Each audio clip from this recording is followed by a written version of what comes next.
Media freedom in Andhra Pradesh is under intense pressure.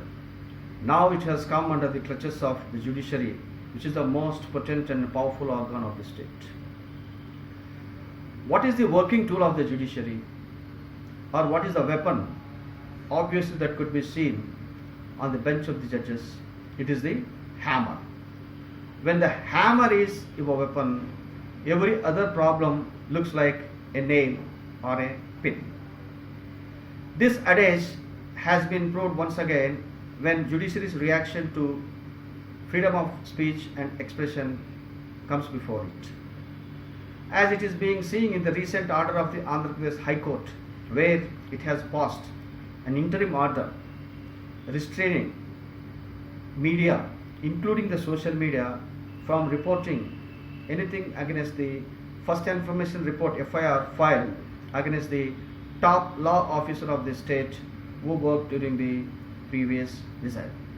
It doesn't want the media to convey anything, it doesn't want media to write anything about the information relating to or containing in the first information report. The first information report, according to media sources, itself says that it relates to a project which was being taken up with a huge capital outlay, and where insider trading allegations have been leveled against the top and the powerful. So the court had passed this restraint order banning all the media, including the social media, from commenting anything against this. Not only that, when the state government initiated an investigation into that, even that investigation was also being stayed. It itself says that no, it is a kind of a overreach of the judiciary over the state, because under Article 19.2, it is well settled law that under Article 19.2, judiciary is not state and judicial orders are not law.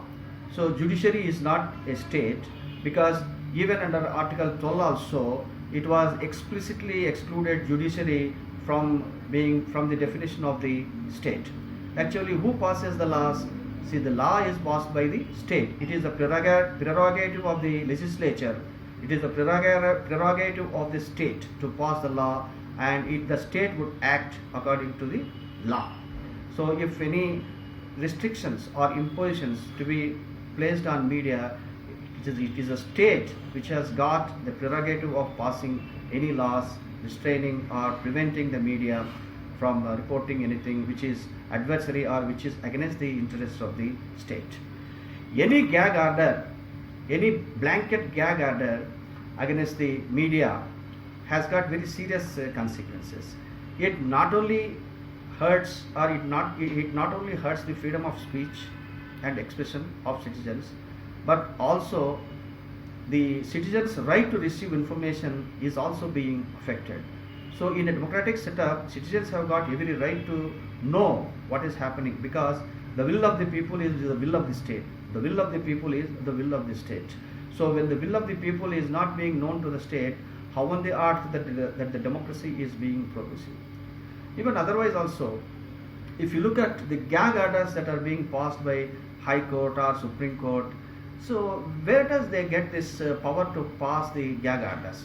So gag order appears to be contrary to the constitutional principles. It is against the principles, because any unreasonable restrictions levied against the media goes contrary to what the freedoms given to the citizens under Article 19.2 of the Constitution.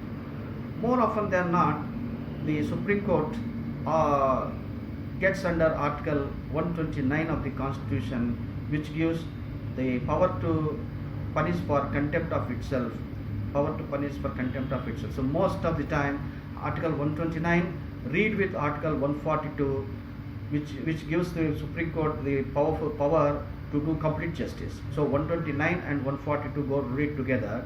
So it gives absolute authority for the Supreme Court of India